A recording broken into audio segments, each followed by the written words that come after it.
Каква беше първата поука, която си извадихте от последния проект или бизнес, по който работихте? Първата поука, която си извадих от последният проект, по който работих, беше, че информацията е изключително важно нещо и екипът, независимо колко е голям, трябва да бъде добре информиран за всички точки по проекта.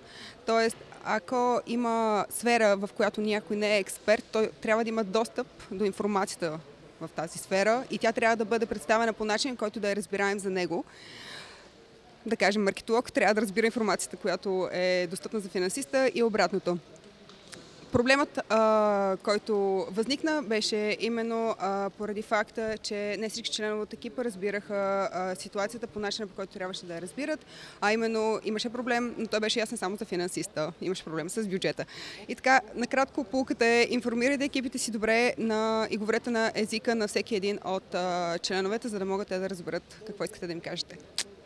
Поуката, която аз си взех, е, че колкото и да си мислиш, че си планирал нещата, колкото и да си сигурен в това, което си запланувал в главата си, идва един момент, в който трябва да почнеш да реализираш тази визия, нали? Да установяваш контакти, да се виждаш с хора и се появява едно чувство, една нервна пот, нали?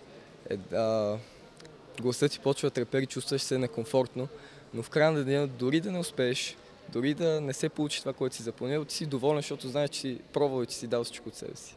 Както Ради Стамболов сподели, е всъщност да имаме време за своите най-близки хора, защото много често, впускайки се в проекти, гонещи своите цели, искайки се да реализираме, да развиваме хората около себе си, много често забравяме за самите нас и от това най-вече страдат нашите близки.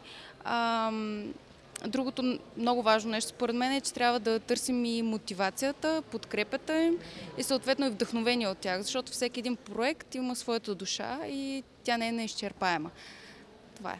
Последната поука, която си извадих, е, че всъщност половината от победата е в първата крачка. Най-важно е да започнете, да експериментирате и ако се проваляте, това да става ефтино. Така че не спирайте да опитвате, не спирайте да експериментирате и най-важното, започнете бързо. Да избереш правилните хора, с които да го направиш. Да имат същия пламък в тях, да имате една и съща мисия и пътищата ви, когато се срещнат, да не се отказвате, да минавате през трудности, но да продължавате да сте заедно и да знаете защо сте го почнали това. Супер! Последната поука беше, че не трябва да правиш компромиси с себе си и с качеството, което предлагаш. Това е най-важното. Ако почнеш да правиш компромиси, после качеството пада.